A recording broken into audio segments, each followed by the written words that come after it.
Electron channel I round table powered by Swapno. আমি তারিকুল ইসলাম মাসুম আছি আপনাদের সঙ্গে। যে যেখান থেকে যুক্ত হয়েছেন শুভেচ্ছা, সবাইকে ভালো আছেন সেই প্রত্যাশা রেখে শুরু করছি আজকের অনুষ্ঠান। আলোচনার বিষয় নির্বাচনে ভোটারের নিরাপত্তা।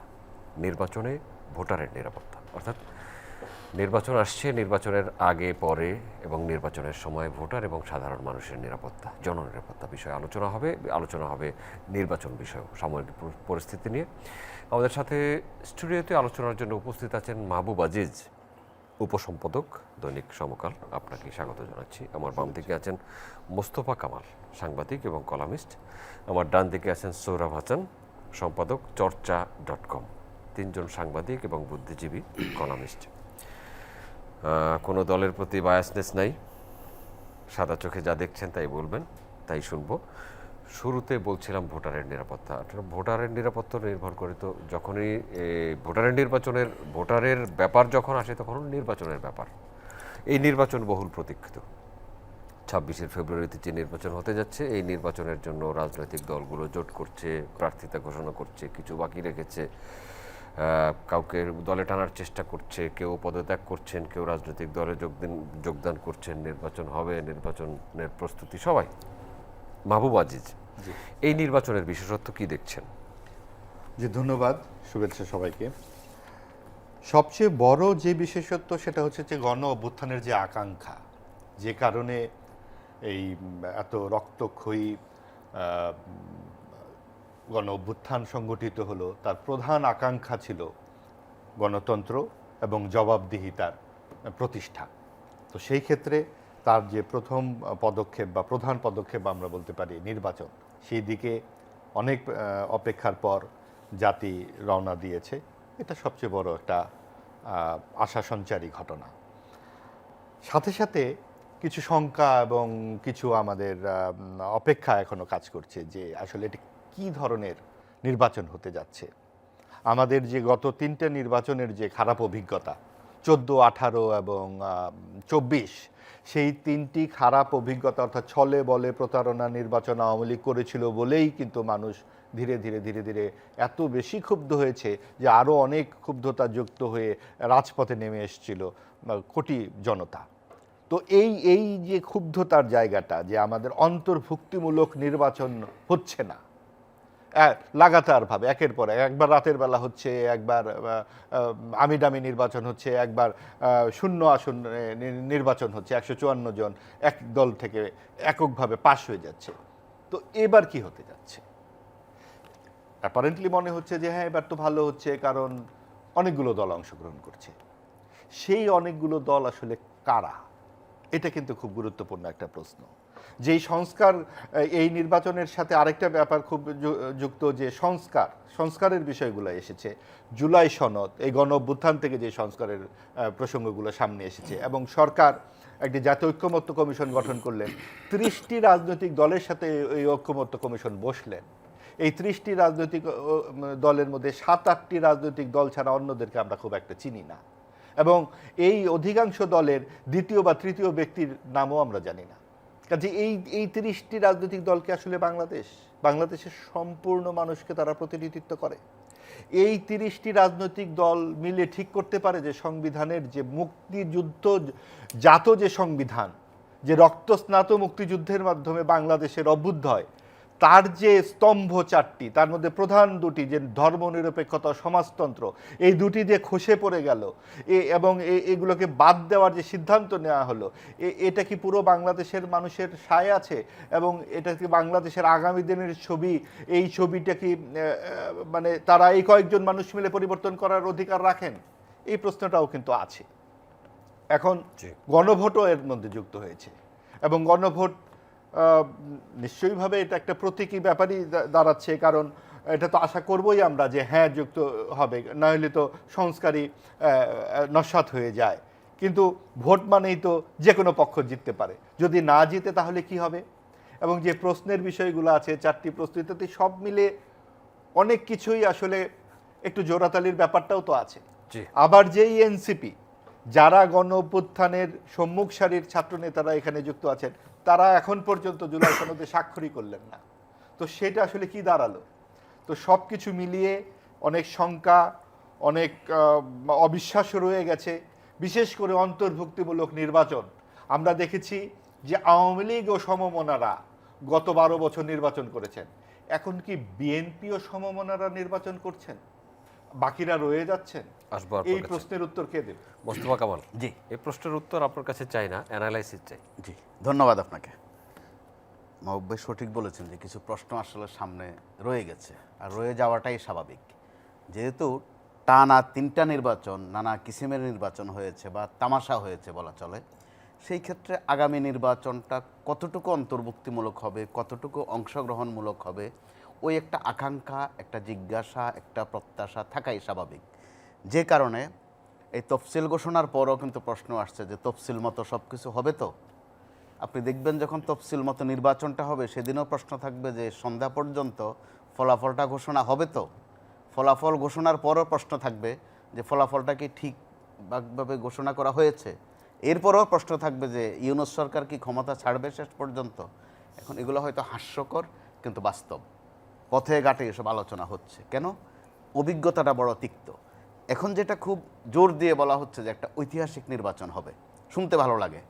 তো ওই ইতিহাসটা কী ধরনের? কিন্তু আমরা যে ভূগোলে ছিলাম গত 15-16 বছর, ওই ভূগোলের মধ্যেও কিন্তু ইতিহাস ছিল। 14 সালের তিনি বিনা ভোটে করেছেন। 18 সালের যে সিএসি ছিলেন তিনি বলেছিলেন তিনিও একটা ঐতিহাসিক করবেন, ওনার ভোটটা বিনা ভোটে হবে না, তিনিও কথা রেখেছেন। তিনি আরেক দিকে ইতিহাস তৈরি করেছেন, তিনি দিনের ভোটটা রাতে করে ফেলেছেন। 24-এ যিনি এসেছেন তিনি বলেছেন, কসম খেয়ে বলেছেন, গ্যারান্টি দিয়ে বলেছেন যে দিনের ভোট এবার রাতে হবে না। যথারীতি তিনি দিনের ভোট রাতে করেননি, তিনি আরেকটা ইতিহাস তৈরি করেছেন, যেটাকে আমরা আমিডামি বলি। তো এরকম ইতিহাস তৈরি করতে করতে আমাদেরকে এত ইতিহাসের একদম টাটকা ছাত্র বানিয়ে ফেলা হচ্ছে যে কোনটা ইতিহাস আর কোনটা ভূগোল আমরা ভুলেও যাচ্ছি। এরকম একটা অবস্থায় যখন আপনি শিরোনামও করেছেন নিরাপত্তার কথা, সবার আগে এটাই দরকার। তো শুধু ভোটারের নিরাপত্তা না, যিনি ভোটার হননি তারও নিরাপত্তার প্রশ্ন আছে। তারপরেও ভোটার বলতে আপনি এখানে জননিরাপত্তা হয়তো মিন করেছেন। কিন্তু আপনি গত 2-3 দিনের নমুনা দেখেন, প্রত্যেক দিন একটা খুন খারাপির ঘটনা। মোহাম্মদপুরে ধরেন, উত্তরবঙ্গে রংপুরে ধরেন, আজকে আছে ফেনীতে, তারাও কিন্তু ভোটারে ছিলেন। যাদের মৃত্যু হয়েছে, অপমৃত্যু হয়েছে, তারাও ভোটারে ছিলেন। তো জননিরাপত্তার প্রশ্নে এতটুকু বলা যায়, নিরাপত্তার সাথে পুলিশ শব্দটা অত্যন্ত প্রাসঙ্গিক। কিন্তু আমরা খেয়াল করলাম আইনশৃঙ্খলার প্রশ্নে যখন পুলিশ অত্যন্ত প্রাসঙ্গিক, আমরা ভুলেও যাই, মনে করে দিলে মনে পড়ে যে পুলিশ সংস্কারের একটা কথা ছিল, আবার একটা কমিশনও হয়েছিল। আমরা অনেকেই ভুলে যাই যে ওই কমিশনের চেয়ারম্যান সাহেবকে। তো খোঁজ নিলে জানা যায় যে সফররাজ খান নামে যে লোক আছেন, ওনার তেমন একটা কর্মতৎপরতা কিন্তু আমরা খেয়াল করি না। বরং লটারিতে কিভাবে এসপি ওসি বদলি করা যায় ওইটাই সংস্কারের খাতায় চলে গেছে। এটা কিন্তু এক দুর্ভাগ্যজনক।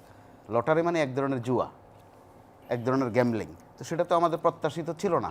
কোন পর্যায়ে লটারি আসলো? তো এই লটারির বিষয়টা বোধহয় প্রথম সামনে এনেছিল জামাতে ইসলামী। যেহেতু ইসলামী দল, ইসলামী বিধানেও আমার জানা মতে লটারি সম্ভবত গ্রাহ্য হয় না, সেটা তারা নাজায়েজ বলেন। কিন্তু দেখেন বাস্তবতা, অথবা আমি যে ভূগোলের কথা বলছি, ভূগোল এতই নিষ্ঠুর যে কোনটাতে আপনার সুবিধা হয়, লটারিতে ভালো হয়, আবার সংস্কারের কোনো আলাপে নাই। আর গত 2-3 দিন ধরে আরও গরম আলোচনা যে এই আইজি সাহেবকে রাখা হবে কি হবে না। যেহেতু পিলখানা হত্যাকাণ্ডের ওই তদন্ত রিপোর্টে আইজি সাহেবের কিছুটা সম্পৃক্ততার কথা এসেছে। আপনি এখন দেখেন আইন শৃঙ্খলা বাদ দিয়ে, নিরাপত্তা বাদ দিয়ে এই বিষয়ের মধ্যে ছিলেন। জি, এখনকার স্বরাষ্ট্র উপদেষ্টা সেই বিষয়ের মধ্যে ছিলেন। তাহলে এখন দেখেন কোন দিকে চলে যাচ্ছে। যেখানে আমার নিরাপত্তার প্রশ্ন, সেখানে সামনে নিয়ে আসা হয়েছে এই আইজি সাহেবকে রাখা হবে কি হবে না, তিনি আসলে কি করেন। ওখানে আলোচনায় নিয়ে আসা হয়েছে যে লটারিতে ভালো নাকি অন্য কোনো পদ্ধতিতে মেধার ভিত্তিতে ভালো। আমরা মোটামুটি একটা গোলমাইলে অবস্থার মধ্যে কিন্তু পড়ে গেছি। তো এই অবস্থায় খুব প্রত্যাশিত ছিল যে জননিরাপত্তার প্রশ্নে, যেটা গত সপ্তাহ পর্যন্ত ছিল, স্বরাষ্ট্র উপদেষ্টা বারবার বলেছিলেন যে পরিস্থিতি আরও ভালো হবে, ভালো হচ্ছে, আরও ভালো হবে। সিইসিও আশাবাদ ব্যক্ত করেছিলেন যে যতটুকু আছে পরিবেশ মোটামুটি প্রত্যাশিত আরেকটু ভালো হবে। কিন্তু সর্বশেষ 1-2 দিন আগে এসে স্বরাষ্ট্র উপদেষ্টা মনে করিয়ে দিলেন যে ওনার হাতে ম্যাজিক নাই, অফ অন করার কোনো সুইচ নাই। থাকলে হয়তো তিনি সেটার ব্যবস্থা করতেন। কথা সত্য, অবশ্যই উনি মেজাজ, কিন্তু আমাদের জন্য বার্তাটা খুব একটা সুন্দর নয়। স্বরাষ্ট্র উপদেষ্টার এই বক্তব্যকে যদি ধরি, ম্যাজিক, তার হাতে ম্যাজিক নেই, অবশ্যই মানুষের হাতে ম্যাজিক থাকে না আইন শৃঙ্খলা রক্ষার ক্ষেত্রে অন্তত। তাহলে আইন শৃঙ্খলা রক্ষা যারা করেন কিভাবে করেন বাস্তবতার ভিত্তিতে? আপনাকে ধন্যবাদ, শুভেচ্ছা দুই সহ আলোচককে। নির্বাচন কেন? জনগণের শাসন প্রতিষ্ঠার জন্যে। এবং সেই নির্বাচন কেমন হবে? জনগণকে বাছাই করার উন্মুক্ত সুযোগ দিতে হবে। আমরা যে নির্বাচনটি ফেব্রুয়ারিতে পেতে যাচ্ছি, আগামীকাল তফসিল হওয়ার কথা, সেই নির্বাচন কি বাছাই করার উন্মুক্ত সুযোগ থাকবে? সব ধর্ম, বর্ণ, জাতি, গোষ্ঠী নির্বিশেষে নিরাপদে সবাই ভোট দিতে পারবে? বিশেষ করে দেশের প্রান্তিক মানুষগুলো, যারা যে কোনো রাজনৈতিক পরিবর্তনের প্রথম শিকার হন, প্রথম ভুক্তভোগী হন, প্রথম আক্রমণটা তাদের উপর পড়ে। আপনি ভোটারের নিরাপত্তার কথা বলছেন, ভোটের নিরাপত্তা তো জরুরি। এখন ভোটের নিরাপত্তা কে করবে? আপনি দেখুন, আমরা যখন ভোট নিয়ে আলোচনা করছি, সিজিএস একটা প্রধান উপদেষ্টাকে চিঠি পাঠিয়েছেন যে বাংলাদেশে যে চারজন সাংবাদিকের নাম বলেছেন যে তারা যে দীর্ঘদিন 16 মাসের মতো কারাগারে আছেন, তাদেরকে মুক্তি দেওয়ার আহ্বান জানিয়েছেন। সরকার তো অনেক ব্যাপারে প্রতিক্রিয়া ব্যক্ত করেন, যে কোনো একেবারে তাৎক্ষণিকভাবে, কিন্তু এই ব্যাপারে কোনো প্রতিক্রিয়া নেই। প্রধান উপদেষ্টা এই চিঠি পেয়েছেন নাকি না, তিনি তাদের প্রতিক্রিয়া কি? আচ্ছা, শুধু সাংবাদিক বললাম, অন্য পেশাজীবী বা যেসব রাজনৈতিক দলের নেতাকর্মী যাদের বিরুদ্ধে মামলা হয়েছে কিন্তু এখনও অভিযোগপত্র, চার্জশিট হয়নি, অভিযোগপত্র দায়ের করা হয়নি, তারাও তো ভোটার, এবং তাদেরকে আপনি দোষী ভোটার বলতে পারবেন না। তাহলে তাদেরকে নির্বাচন থেকে আপনি কি নির্বাচনে জেলখানা থেকে তারা নির্বাচন করবে, মানে ভোট দিতে যাবে? এটি একটি। দ্বিতীয় হচ্ছে যে অন্তর্ভুক্তিমূলক সীমাটা কি? এখন আওয়ামী লীগ অন্তর্ভুক্তিমূলক নির্বাচন মনে করেছে যে তার সমমনা বা তার সমর্থক দলগুলোকে নিয়েই নির্বাচন, এবং আমাদের হিসাবও দেওয়া হয়েছে 43টি দলের মধ্যে 28টি দল নির্বাচনে আছে। এখন এবারও কি এর পুনরাবৃত্তি হবে? কিন্তু না হওয়ার তো কোনো কারণ দেখি না। ইতিমধ্যে জাতীয় পার্টির 2 অংশ এবং মিলে 18টি দল যে জোট করেছে, সেই জোট নিয়ে মোটামুটি একটু চাঞ্চল্য সৃষ্টি হয়েছে। কারণ অনেকে মনে করছেন যে এতে হয়তো এক পক্ষের, মানে এতদিন নির্বাচনকে যত বৈতরণী পার হওয়াটা যত সহজ ভাবছেন, এই নতুন জোট আসার পর তাদের জন্য সহজ নাও হতে পারে। একবার খোলাখুলি বলি, অনেকের শঙ্কা যে এই জোট বিরোধী দলের আসন নিতে পারে যদি ভোটারের নিরাপত্তা থাকে, অর্থাৎ প্রতিটি ভোটার যে ভোট কেন্দ্রে যে নির্বিঘ্নে ঘরে ফিরে আসতে পারে, এই অবস্থা থাকে। আর এতদিন যেভাবে চলছিল, যে ভোটটাও মনে করেছিল কেউ যে ভোটটাও যেভাবে সন্ত্রাস বলি বা সংঘবদ্ধ, যে মানে অর্থাৎ নির্বাচন হওয়ার আগেই একটা গোষ্ঠীকে নির্বাচনের প্রক্রিয়ার বাইরে রাখার, সেটা আপনি যদি প্রার্থীকে বাইরে রাখেন তাহলে ভোটারকেও কিন্তু এক ধরনের বাইরে রাখার। কেউ কোনো দল, যেমন মনে করেন যে বিএনপিকে যারা সমর্থন করেন, আওয়ামী লীগ কী চেয়েছে? তারা আওয়ামী লীগের নৌকায় যে ভোট দেবে সেটা চেয়েছে? সেটা চায়নি। যেহেতু বিএনপির নির্বাচন করেনি, তো বিএনপির সমর্থকদেরও ভোট দরকার নেই। অর্থাৎ ওই বিএনপির সমর্থক ভোটারদের নিরাপত্তা কিন্তু তখন ছিল না। আজকে বিপরীতভাবে আওয়ামী লীগ সমর্থকদের ভোটারের নিরাপত্তা থাকবে কিনা? প্রথম হচ্ছে যে তিনি যাকে পছন্দ করেন তিনি প্রার্থী হতে পারবেন কিনা। যদি তিনি প্রার্থী না হতে পারেন, প্রথম তার নিরাপত্তা খর্ব হলো।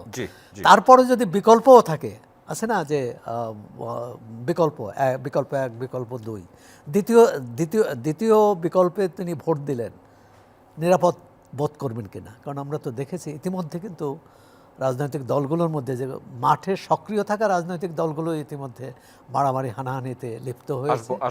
এক ধরনের ভোটারের নিরাপত্তা কিন্তু বিঘ্নিত, মানে নিরাপত্তা নিয়ে শঙ্কা তৈরি হয়েছে।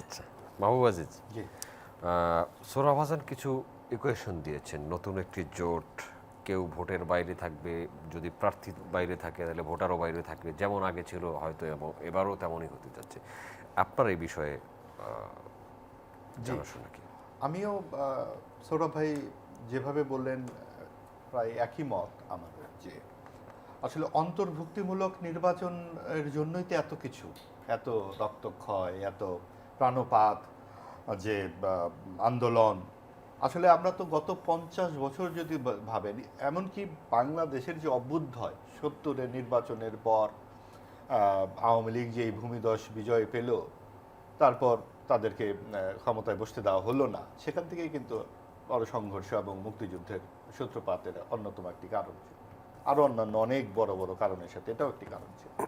তারপর আপনি দেখুন যে শেখ মুজিবের সময় অথবা পরবর্তীতে 80 দশকে 91 থেকে আমরা 3টি নির্বাচন, 91, 96, 2001 এবং 8, এই 4টি নির্বাচন আমরা মোটামুটি পেয়েছি, সর্বজন গ্রাহ্য নির্বাচন। এবং সেখানে আমরা দেখেছি যে গড়ে 40% ভোট হয় আওয়ামী লীগের, নয় বিএনপির, এরকম মোটামুটি গড়ে। অর্থাৎ বাংলাদেশের মানুষ কিন্তু প্রধানত 2 ভাগেই বিভক্ত, হয় নৌকা অথবা ধানের শীষ। তো সেই ক্ষেত্রে আমরা যে গত 12 বছরের দৃশ্যটা দেখলাম, যে আমাদের দরকার নাই ধানের শীষ এবং তাদের সঙ্গে যারা যায়, আমরাই সব, আমরা এবং মামুরা যেটাকে বলা হয় প্রচল বাংলায়। তো এবারেও কিন্তু আমরা এবং মামুরাই হচ্ছে আসলে। কারণ আওয়ামী লীগ 14 দল, আপনার জাতীয় পার্টিরও খুব, যেটা মূল জাতীয় পার্টি, যেটা এরশাদের জাতীয় পার্টি, সেটারও খুব একটা আমরা কিন্তু সরব উপস্থিতি দেখছি না। সিপিবি সহ 4টি প্রধান বাম দল 30 জুলাই বৈঠক থেকে উঠে চলে গেছে, জাতীয় ঐক্যমত্যের বৈঠক থেকে। তাদের যুক্তি ছিল যে আমাদের এই মুক্তিযুদ্ধের যে প্রধান স্তম্ভ, এইগুলো বদলে ফেলা হচ্ছে, আমরা এই আলোচনায় থাকতে পারি না। কাজেই এইটা দেখুন যে তখন সরকার সিপিবির সাথে বা বামদের সঙ্গে কিন্তু কোনো আলোচনা করলো না এই ব্যাপারে। উল্টো দিকে যদি বিএনপি বা জামাত উঠে যেত আলোচনা থেকে, যে আমরা আর করবো না আলোচনা, তারা কিন্তু আগ্রহের সঙ্গে আলোচনা করতো সরকার। তো সরকারের এই ভঙ্গিমার অর্থ কি? যে বাম বা প্রগতিশীলদের সঙ্গে আলোচনার প্রয়োজন নাই। তাহলে এই ডানপন্থাকে যে এইভাবে আশকারা দেওয়া হচ্ছে, উস্কে দেওয়া হচ্ছে, সেগুলো কিন্তু আমরা কিছু তৎপরতা দেখেছি। তো এটা মুক্তিযুদ্ধের স্থাপনার ধ্বংস, আপনার মাজার ভাঙা, ভাস্কর্য ভাঙা, মুক্তিযুদ্ধের অহরহ যে মুক্তিযুদ্ধের ইতিহাস অবমাননা করা হচ্ছে, বড় বড় নেতাদেরকে নিয়ে নানা মানে অপ্রয়োজনীয় অহেতুক যে বিতর্কগুলো করা হচ্ছে, এগুলো কি একেবারেই কোনো কারণ নেই বলে আমরা মনে করব? কোনো কারণ ছাড়া বয়স্ক মানুষরা কেন এতগুলো কথা বলবেন? কেন বারবার এভাবে কাদা ছুড়ে দেওয়া হচ্ছে ইতিহাসের উপরে, আমাদের গৌরব উজ্জ্বল যে সমস্ত অধ্যায় তার উপরে? কাজেই আমরা কি আসলে পিছু হটে যাচ্ছি? 80 দশকে আমাদের প্রত্যেকেরই মনে পড়ে যে এই পুরো 80 দশক বাংলাদেশ টেলিভিশনে পাকিস্তান শব্দটি উচ্চারিত হতো না। বিটিভির খবরে বলা হতো হানাদার বাহিনী, বলা হতো তখন মুক্তিযুদ্ধ বলা হতো। কিন্তু ওই 3 ডিসেম্বর যে বিসিএস পরীক্ষা হয়েছে, সেখানে বাংলাদেশ বিষয়ে প্রশ্নপত্রে লেখা হয়েছে প্রতিরোধ যুদ্ধ, এবং পাকিস্তানের শব্দটি জায়গায় লেখা হচ্ছে দখলদার বাহিনী। আপনি চিন্তা করুন, বর্তমানে এরকম একটি ঘটনা ঘটে যাচ্ছে স্বাধীনতার 54 বছর পরে, এবং নির্বাচনের ঠিক আগে সরকারের কোনো ব্যাখ্যা কিন্তু আমাদের চোখে পড়েনি। কাজে এই বিষয়গুলো অবশ্যই আমাদেরকে শঙ্কার মধ্যে ফেলে। মুক্তিযুদ্ধের কথা উচ্চারণ করা মানে কিন্তু আওয়ামী লীগের পক্ষ অবলম্বন করা নয়, মুক্তিযুদ্ধ আওয়ামী লীগের ব্যক্তিগত বা দলীয় সম্পত্তি নয়। কাজে এইটাকে আওয়ামী লীগের সাথে মিশিয়ে দেবার কি আছে? আমরা কি উল্টো যাত্রা করছি? আমরা ধর্মনিরপেক্ষতাকেও কি আওয়ামী লীগের সাথে মিলিয়ে দেব? পাকিস্তানের সঙ্গে আমাদের বিভাজনের কারণটা কি? বিচ্ছেদের কারণ হচ্ছে যে আমরা ধর্মভিত্তিক রাষ্ট্র চাইনি, বাঙালিরা চাইনি বলেই সেই যুদ্ধে শুরু হয়েছিল। আমাদেরকে ধর্মের নামে অত্যাচার করা হয়েছে, আমাদেরকে উপনিবেশ বানানো হয়েছিল। যখন এই মুক্তিযুদ্ধ শুরু হলো, মুক্তিযুদ্ধ থেকে স্নাত বাঙালি ধর্মনিরপেক্ষতা অর্জন করলো, সমাজতন্ত্র অর্জন করলো। আজকে কোথায় সেই যে বৈষম্য বিরোধী আন্দোলন? আমরা কি কোনো এই বৈষম্য বিরোধী একটি শব্দ শুনতে পাই? আমরা সরকারের কাছ থেকে কোনো আহ্বান পেয়েছি রাজনৈতিক দলগুলোর উপরে যে আপনারা আপনাদের ইশতেহারে ধর্মকে অপব্যবহার করবেন না, এরকম কোনো আহ্বান জানান? ধর্মকে যেভাবে বেহেশতের টিকিট দিয়ে দেওয়া হচ্ছে, এইসব ব্যাপারে সরকার নির্বিকার। সরকার সব কিছুর ব্যাপারে নির্বিকার, শুধুমাত্র আওয়ামী লীগ ছাড়া। আওয়ামী লীগ অবশ্যই দুরাচার করেছে, আওয়ামী লীগ কর্তৃত্ববাদী স্বৈরাচার, সেটা জনগণ দেখিয়ে দিক না ভোটে। তার মানে আমরা নিজেরা মিলে ঠিক করতে পারি না যে আপনি স্বৈরাচার, আপনি ভোটেতে আসতে পারবেন না। যারা আমাদের তৃণমূলের যে কর্মী সমর্থক, যারা প্রার্থী, যেই কথাটি আমরা বারবার বলার চেষ্টা করছি, এক পরিবারে 7-8টি ভাই বোন থাকে, 2-3 জন চুরি করেছে, তাদেরকে আপনি পিতার সম্পত্তি থেকে বাদ দিতে পারেন না। চুরির শাস্তি হিসেবে তাকে আপনি জেল জরিমানা করেন, হাজতবাস ঘাটান, কিন্তু পিতার সম্পত্তিতে তার সমান অধিকার থাকবে। যেভাবে ভোটের অধিকারে সমান অধিকার থাকবে, যারা খুনের দায়ে অলরেডি মামলাভুক্ত নন, তাদেরকে বাদ দিয়ে কি করে আওয়ামী লীগ নির্বাচনে আসতে পারে, অথবা যারা এই মামলার মধ্যে নাই সেই সমস্ত নেতাদেরকে আমরা শুনছি যে এরকম তারা স্বতন্ত্র প্রার্থী হতে পারবে। স্বতন্ত্র প্রার্থীও কিন্তু মীমাংসা নয়। এই দেশের নির্বাচন হয় কিন্তু মার্কায়। যে মার্কাটা নৌকা মার্কা, আমরা এটাও শুনতে পাচ্ছি যে ব্যালট পেপার যেটা বিদেশে গেছে সেখানে নাকি 150-র মতো মার্কা ছাপা হয়েছে, সেখানে নৌকাও আছে। কাজে এই খবর যদি ভিত্তি থাকে, এটা এখনো একেবারে 100% সত্য কিনা আমি জানি না, এটা আমি শুনেছি, জেনেছি কিছুটা।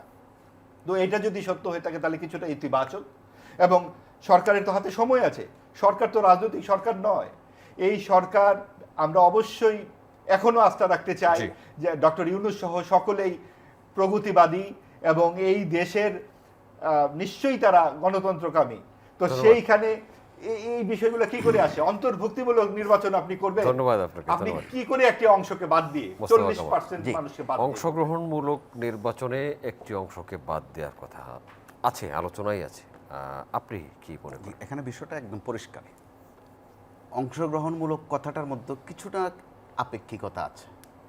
যতক্ষণ পর্যন্ত আমার অংশগ্রহণ নিশ্চিত না হবে ততক্ষণ পর্যন্ত সেটা অংশগ্রহণমূলক নয়, কারণ আমি তো বঞ্চিত হয়েছি। যে কারণে এই নিয়ে একটা তর্ক বিতর্ক আগেও ছিল, এখনও আছে। কিন্তু মূল সমস্যা দেখা দিয়েছে যে মূল জায়গায় না গিয়ে নানান জায়গায় টোকাটুকি করা। মূল জায়গায় কোনটা? মূল জায়গা এই মুহূর্তে তো একদম ফরজের মতো হচ্ছে একটা সুন্দর নির্বাচন, সুষ্ঠু একটা নির্বাচন। তো সুষ্ঠুর ব্যাখ্যা হচ্ছে যে গত 3টা যেরকম হয়েছে এরকম না হওয়া, এক বাক্যে সেটা বলা যায়। তো ওইটার নিশ্চয়তা চাওয়া, কিন্তু আমরা ওইটার নিশ্চয়তা না চাইয়ে আমরা দেখা গেছে যে আমরা এমন এমন বিষয়ে চলে যাচ্ছি যেটা আমাদের ওই গ্রাম বাংলার কবিরাজরা বলে বায়ু চড়া, যে মূল বিষয় বাদ দিয়ে অবান্তর বিষয়ে চলে যাচ্ছি। প্রায় রাজনীতিকরা চলে যাচ্ছেন, তাদের যে চাপ থাকার কথা সুষ্ঠু নির্বাচনের প্রশ্নে, চাপ দেখেন ওখানে নেই। তারা নিজেদের মধ্যে নানান ভোট করবেন, জোট করবেন, হতে পারে এটা প্রাসঙ্গিক নির্বাচন আসলে। গেল রাজনীতির অংশ। আপনি এবার ধর্মীয় অংশে যান, এখন শীতকাল শুরু হয়েছে, ওয়াজ নসিহতের মৌসুম। খেয়াল করে দেখবেন আলেমরা কি বলেন এক এক জায়গায়, একেবারে ধর্মের বাইরে অথবা যেটার সাথে ধর্মের কোনো সম্পর্ক নাই। ওয়াজকারীরা, তাদেরকে বক্তা বলা হয় বাংলায়, বা ওয়াজিন বলা হয়, মন গড়া কথাবার্তা।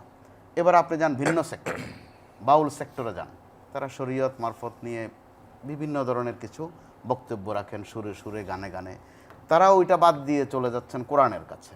অর্থাৎ কেউ কিন্তু ঠিক জায়গায় নেই, অর্থাৎ বায়ু চড়া সব জায়গাতেই, অর্থাৎ এক ধরনের খেই হারিয়ে ফেলা যেটাকে বলে। তো এই খেই হারানোর রোগে আপনি দেখেন, সম্ভবত একদিন আগে রাজশাহী ইউনিভার্সিটির একজন শিক্ষক, তিনি আর সাবজেক্ট পান নাই, তিনি সাবজেক্ট পেয়েছেন যে বেগম রোকেয়া মুরতাদ ছিল। সাবজেক্টের কি এত অভাব দেশে? বা বেগম রোকেয়া মুরতাদ ছিলেন, নাস্তিক ছিলেন, অর্থাৎ কেউ কারো জায়গায় থাকতে চাচ্ছেন না। শিক্ষক শিক্ষকের ফিজিক্সের শিক্ষক, হ্যাঁ, কিন্তু উনি চলে গেছেন বেগম রোকেয়ার বিজ্ঞানের শিক্ষক। হ্যাঁ, তো ইউনিভার্সিটির একজন শিক্ষক, জেনাতেন বিষয় তো নয়, ওনার কাছে তো অনেক কিছু শোনা যায়, শোনার অনেক কিছু আছে ওনার কাছে, অনেক উপাদান আছে। অথবা চুপ থাকাও কিন্তু একটা কাজ, অন্তত এই ধরনের বিষয়ে। আমরা আছি কি নিয়ে, উনি গেলেন কি নিয়ে, আলেমরা যাচ্ছেন কি নিয়ে, রাজনীতিবিদরা যাচ্ছেন কি নিয়ে।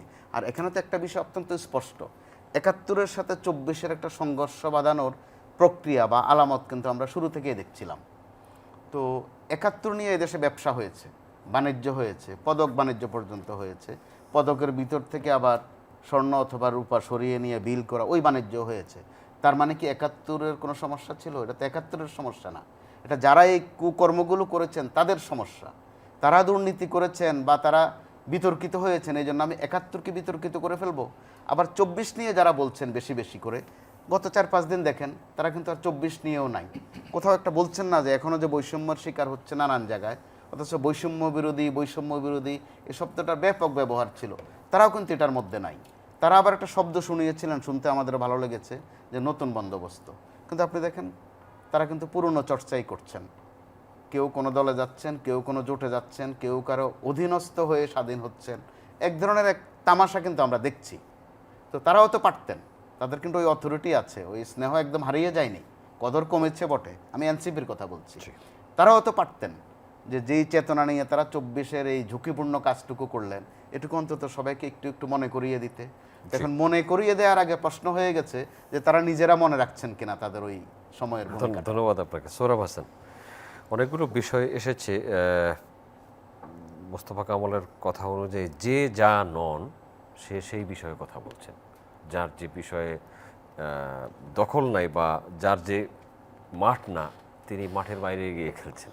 এক্ষেত্রে তো এই অভিযোগটা তো গুরুতরভাবে আছে তত্ত্বাবধায়ক এই অন্তর্বর্তী সরকারের বিরুদ্ধে, যে যাদের সাথে রাষ্ট্র প্রশাসন আইন শৃঙ্খলার রক্ষার কোনো অভিজ্ঞতা ছিল না, তারাই দেশ শাসন করার দায়িত্ব নিয়েছে এবং এক ধরনের হযবরলত পরিস্থিতি তৈরি হয়েছে। এটা অস্বীকার করার উপায় নেই। এখন কিভাবে সামলাবেন আপনি দেখুন, এই যে এই প্রশাসনে লটারিতে রদবদল বা অন্য যে কোনো সিদ্ধান্ত, সরকার কিন্তু কোনোটাই স্থির থাকতে পারে না।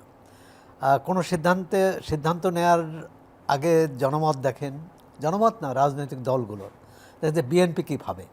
বিএনপি যদি এটা নাকশ হয় তাহলে সিদ্ধান্ত থেকে অনেকটা পিছিয়ে যায়। জামাত ইসলামী কী ভাবে, আবার এটার মধ্যে একটা সমন্বয় করার চেষ্টা করে। আপনি দেখবেন যে এই যে গণভোটের যে একটি প্রশ্নের যে চারটি অংশ, তার মধ্যেও কিন্তু এই গোঁজামিলটা আছে। যে প্রথমে বলা হয়েছে যে জুলাই অভ্যুত্থানে যা আছে সেটি, পরের যে চতুর্থ যে প্রশ্নটা, সেখানে আছে যে রাজনৈতিক দলগুলো তাদের অঙ্গীকার অনুযায়ী যদি রায় পায় তাহলে তারা তাদের মতো দেশ চালাবে। তাহলে আপনি একবার বললেন যে রাজনৈতিক দলগুলো জনগণের কাছে দেওয়া প্রতিশ্রুতি অনুযায়ী তারা যদি জনগণ সমর্থন করে তাদের সেই অনুযায়ী দেশ চালাবে, আবার অনেকগুলো বেঁধে দেওয়া হলো যে এই করতে হবে। জামাত ইসলামী সহ 8 দল, তারা 8 দল এবং বামেরাও তারা আনুপাতিক হারে ভোট চেয়েছিলেন নিম্নকক্ষে, কিন্তু সরকার আনুপাতিক হারে ভোটটা নিম্নকক্ষে না দিয়ে উচ্চকক্ষে দিয়েছেন এক ধরনের আপস রফা হিসেবে। তাও গণতন্ত্র এক ধরনের আপস রফারই বন্দোবস্ত। কারণ আবার যদি ধরে নেই যে সংখ্যাগরিষ্ঠের শাসন, সেটা কিন্তু খুবই বিপজ্জনক, খুবই ভয়ঙ্কর।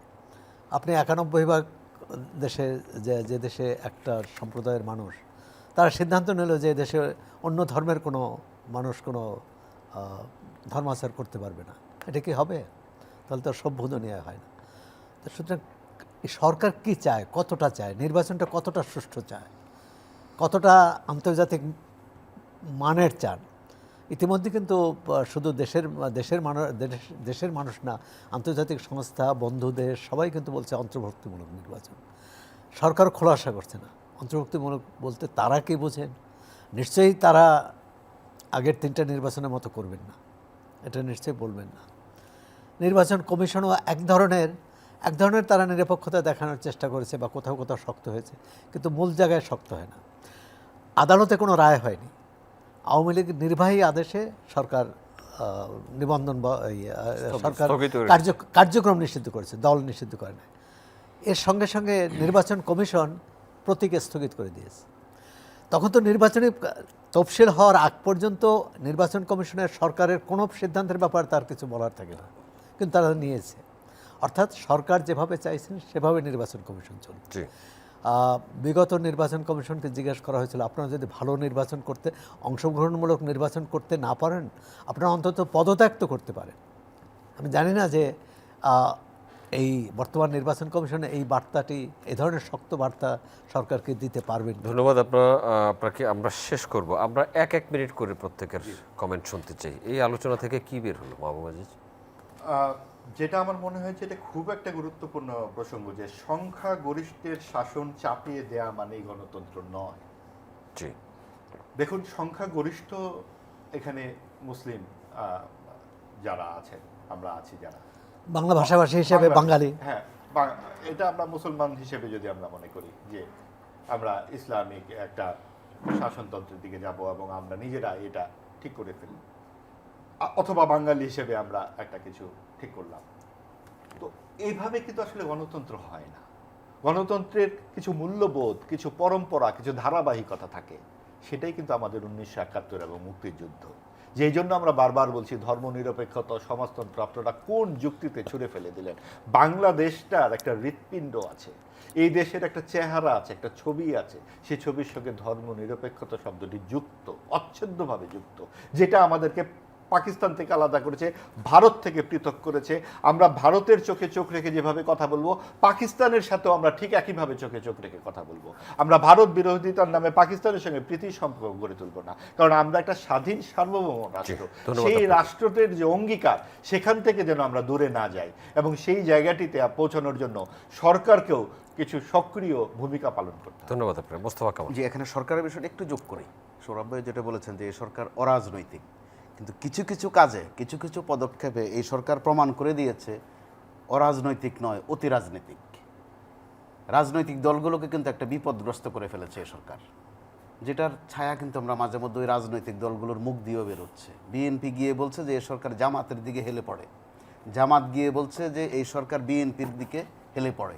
এই যে হেলাদোলা রোগ, এর মধ্য দিয়ে কিন্তু এনসিপি আবার মাঝে মধ্যে তথ্য ফাঁস করছে যে 5 আগস্টের পর যে কিভাবে জামাত এবং BNP DC, SP, OC, VC এগুলো ভাগাভাগি করে নিয়েছে, অর্থাৎ ওখানেও তারা একটা পিআর করেছে, কিন্তু কেউ 5টা নিলে কেউ 7টা নিয়েছে, এগুলো কিন্তু বের হচ্ছে এখন। তো ওগুলোর জের তো আমাদের সইতে হবে, এই নির্বাচনেও সইতে হবে।